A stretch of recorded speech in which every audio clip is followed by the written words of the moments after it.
Hi, Mac. Hey, how's it going? Good. Happy Comic-Con Eve or Comic-Con start, depending on how you look at it. Yeah, you ready for the craziness? Yeah, it's a lot easier this year because I don't have to like run around from panel to panel, Right. coordinate everything. Yeah, I it's a mean, lot easier when all you have to do is kind of click the next link. yeah, right. So, welcome to Marvel Time, issue number 6. We're going to start talking some comics, and then we're going to go into some other topics. So, why don't we start with Empire number 2? Yeah, where else to start, right? That's the big thing. I mean, that pretty much is all we're going to be talking about with the four comics that we're discussing today. Yeah, that's a good point. It's every issue we're talking about today is an Empire tie-in or Empire comic. So there we go. Yeah, there you go. Really like this cover, by the way. Although it does, Yeah, it hints at a lot more action that actually exists within this issue. To me, this was kind of a transitional issue in the story. Like I said, there wasn't a whole lot that happened. It was kind of recovery from the first one until it sets up a big plot point for moving forward in the story. yeah. I think they gave us the shock last issue, and then this issue was kind of like recalibrating, like what does that mean, and how we're going to handle it from here. So it was definitely. I mean, we talked last week how Empire wasn't exactly what I thought it was going to be, and I liked how it shows us how it's all kind of tying together to those mysteries that were kind of started in the incoming shot. Like I feel like now it all makes a little bit more sense. Right. So so there's that. But as an issue, I enjoyed it, but wasn't my favorite issue this week. Not so much that it wasn't great, but that there was just I think there were better issues this week. Yeah, I would agree with that. It's not that this was a bad issue. Like you can't have every issue just be loaded with action and then not, really like the story has to take a beat, right? So this kind of issue is necessary in one of these big crossover events. Yeah, and it's interesting in that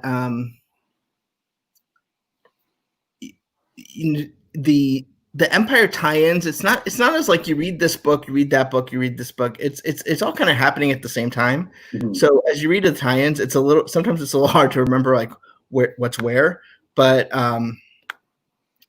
I really, this issue did sell me on like I like where this is going. It's not just like another Avengers versus X-Men or Avengers versus like the Fantastic Four or something. And I really am like when it started, I was like, "What's up with Hulkling?" Like, where, like, and so last issue, like, okay, maybe I mean, we'll talk a little bit more about him in just a little bit, but now it makes a little bit more sense. Yeah, absolutely. So, what did you want to talk about next? Well, you mentioned Hulkling. We might as well jump right into his story, right? With Lords of Empire, Emperor Hulkling. Yeah, so for those of you that Hulkling and Wiccan were kind of like this, young Avengers power couple, and they're both good guys. And it was a little bit interesting in that suddenly, like he is united the Skrulls and the Kree, both of which groups, we've sometimes have not agreed with as humans. So it was. I'm glad we finally got this story told. Yeah, I really liked this issue a lot. It gave you perspective on the story. Whereas last week with Empire number 1, you kind of look at Hulkling as the villain, right? Like he's leading this big alien army. And now you kind of get the story from his perspective. You see what he's been going through. And it was really cool, really good story. I think my only issue with it was the timing of it, because now it's last week I talked about all the hype leading up to this and everything, and finally getting into Empire. And now we're in the middle of Empire, and it kind of feels like they gave us another prequel to it. So it kind of fell a little flat in terms of like the excitement for me. But I do think the story of this issue was really good. I liked how I I was a little concerned when they started because I kind of grew fond of the relationship between Wiccan and Hulkling, and I was a little bit like, so now is he just like, it didn't make sense that suddenly he was on top. So I kind of get that they wanted to save that surprise for a moment. But I'm glad they took the time, especially as they were canceling books. They took the time to tell this story because otherwise this Hulkling character just doesn't make a lot of sense. And I was torn between which was going to be my favorite issue of the week. This barely didn't make the cut. We'll talk about my favorite in just a little bit, but Chip Zdarsky is still crazy, but he's so good at that characterization, kind of explaining what's going on in the characters' heads without necessarily having to be, telling it through dialogue as we would naturally speak, as opposed to be like, I abandon you, because like you get it a little more. Like there's so much in his ellipses that is not doesn't need to be said because you get it. Right. Yeah, I totally agree, and I kind of alluded to that in my my review of this issue, which just went up actually on laughingplace.com. I kind of mentioned this as sort of like an anti-comic. It's not really about super-powered heroes, going at it with super villains and stuff like that. It is, but that's not really the focus of the story. The story is more this character and the decisions that he has to make and the what he has to leave behind and everything. So I really, like I said, I really enjoyed the story of it. So where do you want to go next, Avengers or X-Men? Let's jump into Avengers. This was my pick of the week. This was my pick of the week as well.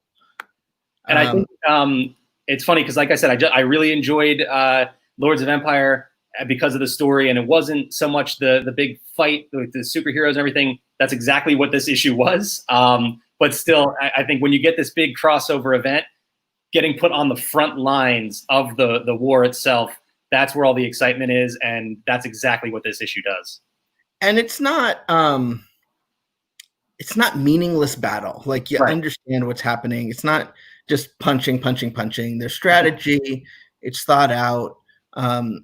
And you understand that the struggle of the Avengers realizing that they have to sort of switch who they thought the bad guy was and suddenly scrambling to battle and fight. A lot of times there's sort of the comic book will be like, they'll be in the room and they'll figure out, okay, you go here, you go there. Like this will be our plan. Like this time, like it's a little bit more like in the field, a little bit more action based. A great core group of Avengers to fight this kind of battle with like the Vision and She-Hulk. Spider-Man's on the cover, but I don't know why. I just felt it almost felt like an Empire 2.5 issue as just like a tie-in, telling it from a different perspective. It almost felt, particularly with what happens with Captain Marvel and everything, really felt not like a must-have, but as close as you're going to get to kind of it's not, as we've seen some of the other tie-ins like the Fantastic Four we talked about a couple weeks ago. This is very mainline. Yeah, and you mentioned that core group of Avengers that is really like calling the shots in this whole fight, but I do like that they also called in those sort of fringe characters, and as they're just located throughout the world, kind of gives you that scope of how important this fight is, that they're really calling like an all hands on deck situation, bringing in characters like Mockingbird and Wonder Man and stuff like that. So it was really cool to see all of those different characters having their different fights, around the world. Well, from the Avengers to Krakoa and the land of the X-Men, it's fun to see Angel again. I'll lead with that. Yeah, I like the characters that they are focusing on here. But the one thing I thought of when, and actually I have notes here on each comic, and all I wrote for X-Men is what. That was one of the that was one of the strangest comics. I mean, it's Plants versus Zombies. They literally say that in one of the pages. So it's a very bizarre issue and kind of seems a little disjointed from Empire, but that's not unlike the X-Men corner of the Marvel Universe as a whole. So it's not that it doesn't fit. It's just very weird. Well, and to me, the whole Krakoa story that Jonathan Hickman always gives me a headache, and I don't mean that in a bad way, but he's so brilliant that I can't in the speed that I typically read a comic, it takes me a lot longer to figure out what is happening and why it's happening. And I didn't read. I kind of just got back into comics after about a year off. During the pandemic, so I'm not familiar, with the Powers of 10 storyline. I kind of have the fringes of it, but obviously I understand the natural, Empire Krakoa plant-based, story there, but it definitely feels like it's in its own little story. So, maybe if you're a Super X fan and you want to really get into that, part of it, but I don't think it's really as integral as like the Avengers issue we just talked about. Right. You can read the Empire story and miss this issue and you'll be completely fine. Like you wouldn't feel lost at all. Yeah. So those are the 4 comics. We agreed on our pick of the week, which was Empire Avengers. And also, we should note there's some other comics coming out, but also Dr. Aphra issue 2, I believe, from Star Wars is came out this week. And Mike will have a full review on Laughing Place if you want to read the full written review of the Hulkling issue that's on Laughing Place currently. Yeah, so do you want to jump into some of the news here? Absolutely. Yeah, so just today we got a sneak peek of Marvel's 616 ahead of tomorrow's, I believe it's tomorrow, right? The 616 panel. Yeah, for Comic-Con at Home. What do you think? Did you watch these sneak peeks? I did. So we have it as separate topics, but I kind of feel like it has to be merged. That I'm a little confused as the difference between Marvel storyboards and Marvel 616. Yeah, I was thinking the same thing.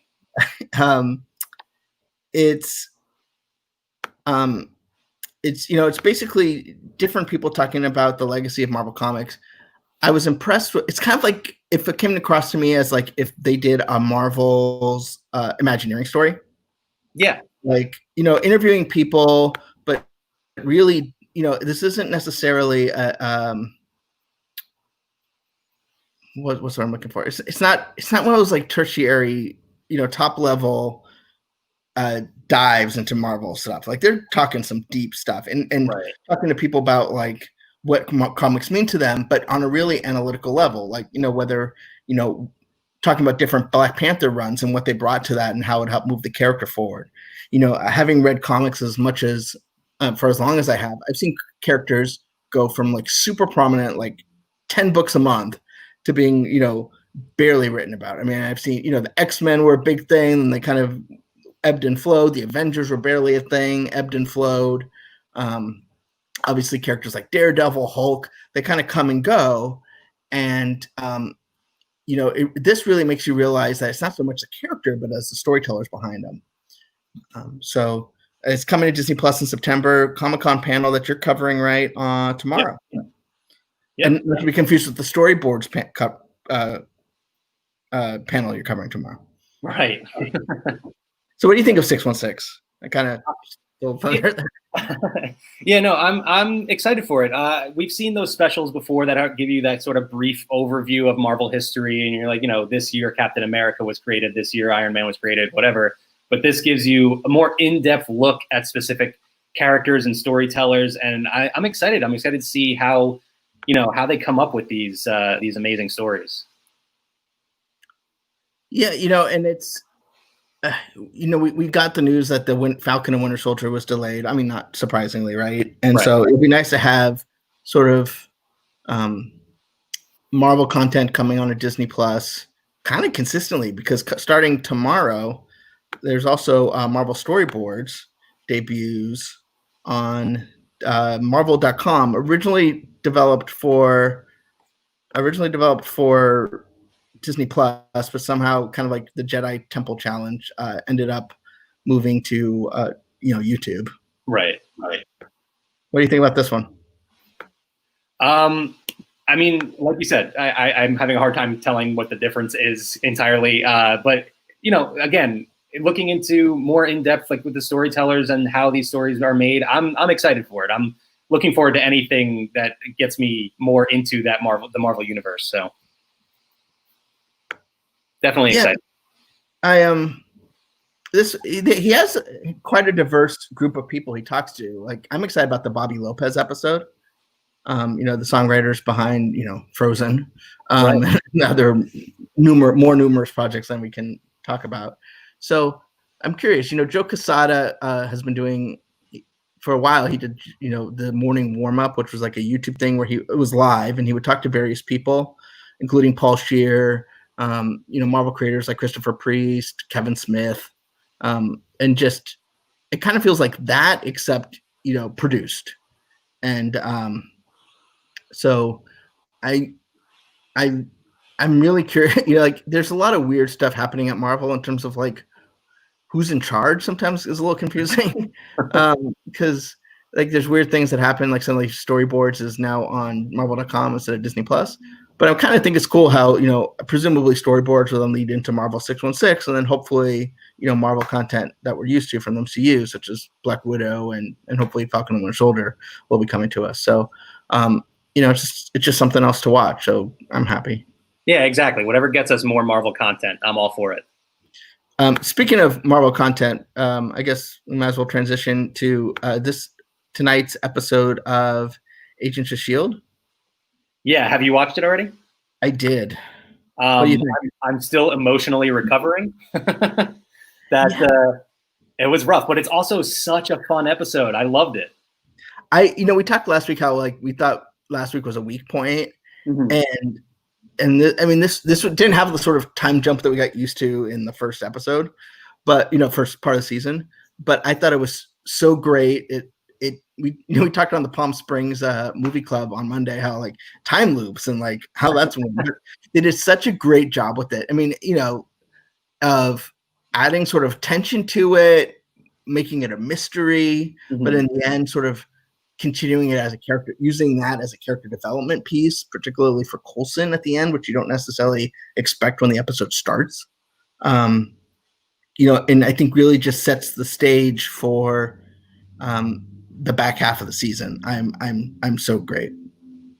Yeah, they're really making me wait for that 90s episode that I've wanted for so long now. But I really liked what they did with this episode. It caught me off guard. I was, into it. And then all of a sudden that, the whole time loop thing kind of kicks in. And so much fun. And I know I just said a couple weeks ago that 80s episode with where Deke was in his 80s band. It was probably the most fun and maybe my favorite episode of the series ever. I think this one tops it. This season has just been so good.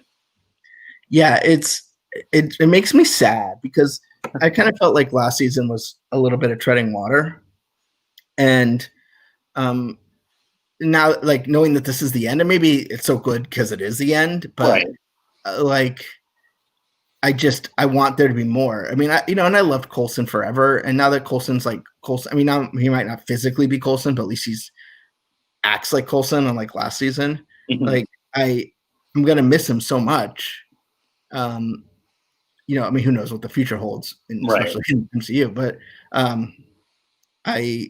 the episode was directed by Gemma Simmons herself. Yeah, I thought that was really cool too. And it's funny that, she makes her directorial debut this late in the series and it ends up being my favorite episode. I wish we could have gotten more of that, but I guess we'll see what the future holds for her. I remember, I don't want to say who, because I don't think that's fair. I mean, I don't want to criticize, but there was back when I was watching Star Trek The Next Generation like, years ago, and there was like, this is the first time this cast member is going to be directing an episode. And I was like, oh yeah. And it was such a bad episode. I mean, not necessarily her fault. Whoops, I guess I revealed it. But like, it just wasn't, it wasn't an episode I enjoyed. So I was always like, oh, it's one of those vanity directing episodes, like, they couldn't get a real director. So, but no, she knocked it out of the park. Like, I don't know what this future holds for her, like in terms of an actress. I mean, obviously she's a great actress as well, but she could do great stuff with directing. She is like, I mean, the emotions that she was able to get out of these characters that we just don't normally get to see, especially, I don't want to reveal the ending, but, perhaps one of the most emotional moments this season at the end.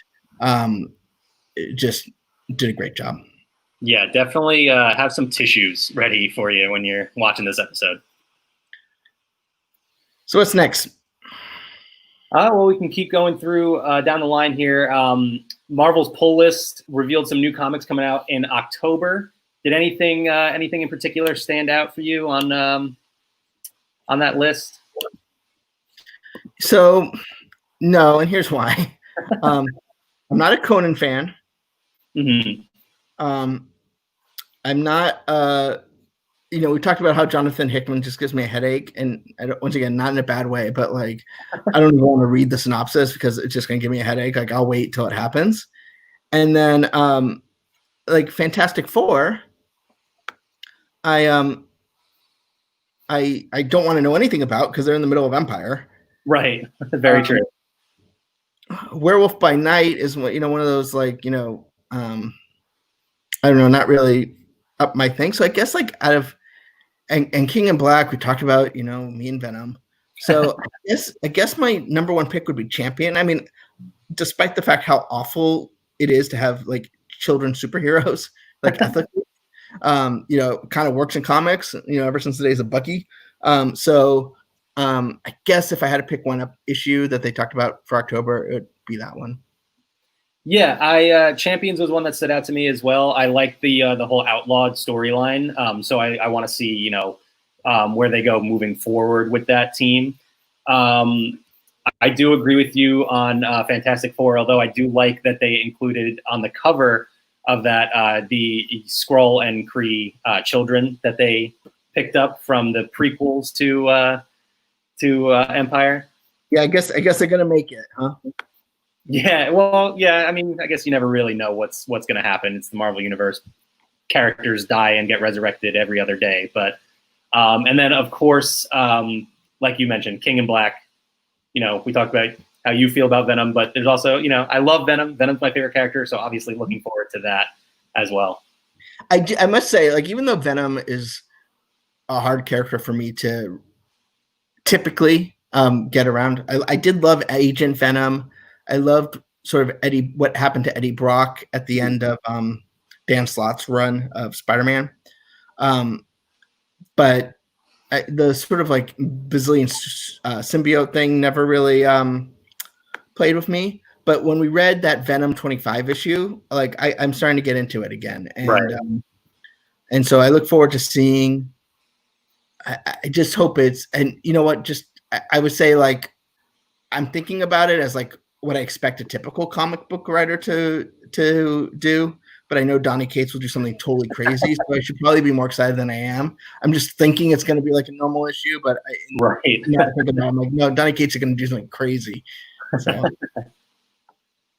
Yeah, so moving on, also yesterday, Hasbro Pulse had their Fan First Friday, but if you look at the calendar, it was really a Fan First Tuesday, I guess. They revealed some new X-Men and Deadpool figures in the Marvel Legends series. The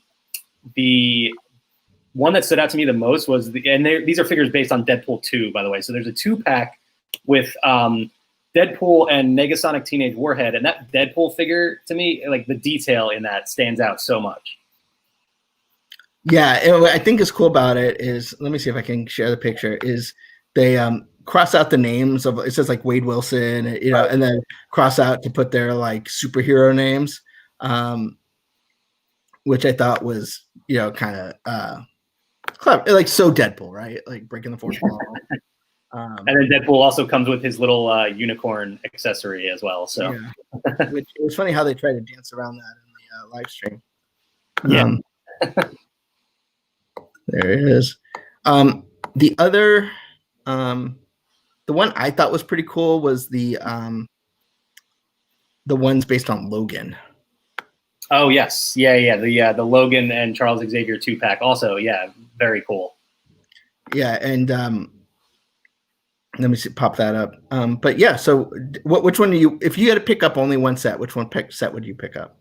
Well, I like I said, I like that Deadpool figure a lot, but the Hellfire Club 4-pack is honestly like just a stunning collection. Like it's first of all, not only the fact that the Hellfire Club. It's not like, it's not the X-Men. It's not these, characters that everybody already has in their collection. It's, very different characters. And then the packaging of it is so elaborate, and the details and the figures and the accessories and everything. It's an awesome set. Yeah. So that was supposed to be a Comic-Con exclusive, right? Right. And they ended up, so it has that sort of like Comic-Con exclusive packaging. The 4 characters, Emma Frost and the rest of the gang over there. So if I'm trying to think, it was they all blend together now, but X-Men First Class, right? Yes. Yeah. With Shaw. Yeah. Yeah. So, and then also if you watched The Gifted on Fox, they kind of they weren't as straight about it, but they sort of reference the Hellfire Club as well. So that's pretty cool. Yeah. So to move on to next, we have Marvel tapped two directorial teams for the Hawkeye series for Disney Plus, which is pretty cool to see that they're still making progress on at least one of the series that we're looking forward to seeing. Yeah, it's funny because we've it seems like every announcement we have now is it's filming, but they've hired a director, they made a development deal, because like they still got to work, they still got to do stuff. But right. So some directors for the Hawkeye show, which we've heard almost nothing about except basically the logo. But they're known for for such things as Staten Island Summer, Comrade Detective, John Mulaney, and the Sack Lunch Bunch. So it'll be interesting to see. It's neat to see. I don't know what you'd call them, but like basically these high-end Disney Plus shows, the Mandalorians, the Winter Soldier, because they're able to get directors from different places that they might not, do a feature. They might not, but kind of gets them some exposure.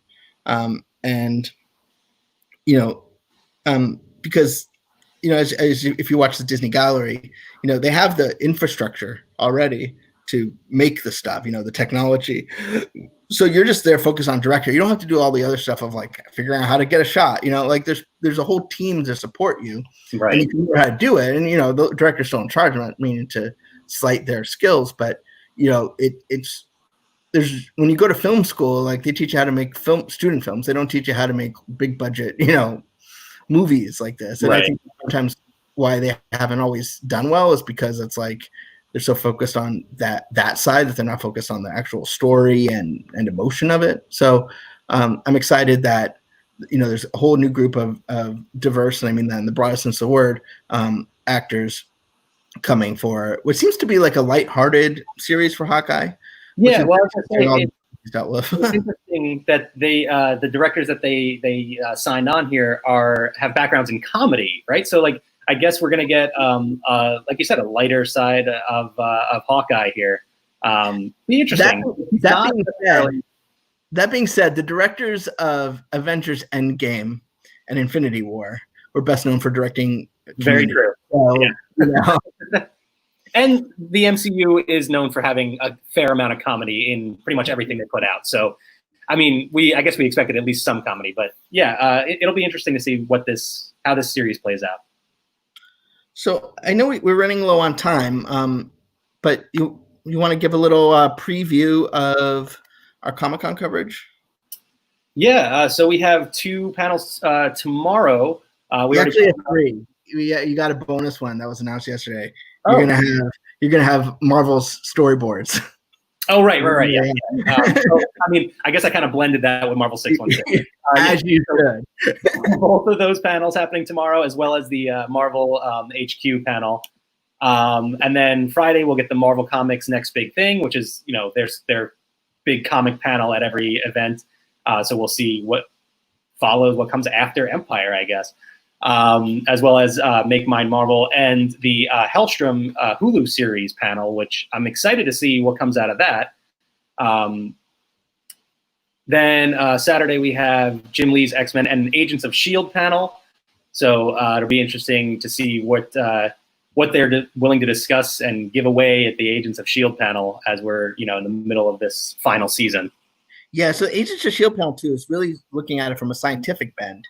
And so it'll be interesting to, especially now that we're in sort of a weird time vortex, which it kind of feels like the real world stuck in a time loop. So at the moment, it'll be interesting. And then obviously there's, we're talking Marvel because it's Marvel time, but there's things like Phineas and the Ferb, the movie, The Right Stuff from National Geographic. Mike will be covering some Star Wars stuff, FX, Hulu, all that. So basically once Agents of S.H.I.E.L.D. wraps up tonight with your recap, which will go live right after the East Coast airing, we will be kind of working overtime to get to Sunday.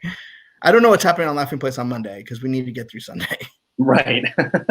I also wanted to, there is a New Mutants panel somewhere mixed in there as well. Oh, yeah. Maybe we'll find out where it's releasing. Yeah, exactly. Maybe we'll finally get some news on that, or if we ever see that movie, who knows? So I just want to let everyone know what's going to happen.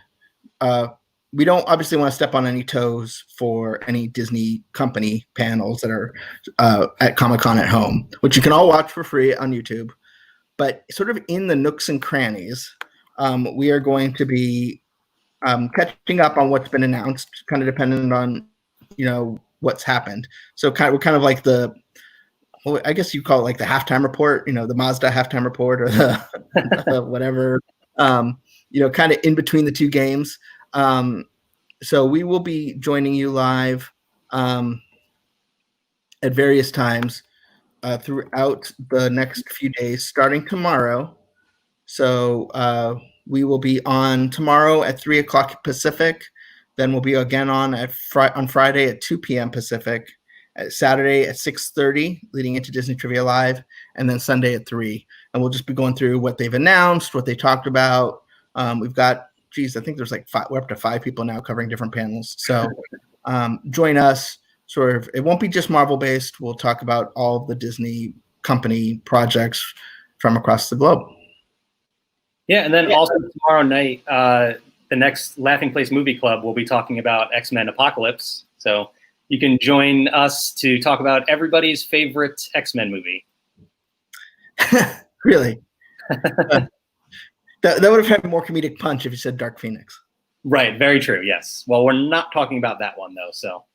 Yeah, that one might not make the movie club. Anyway, thanks so much for joining us.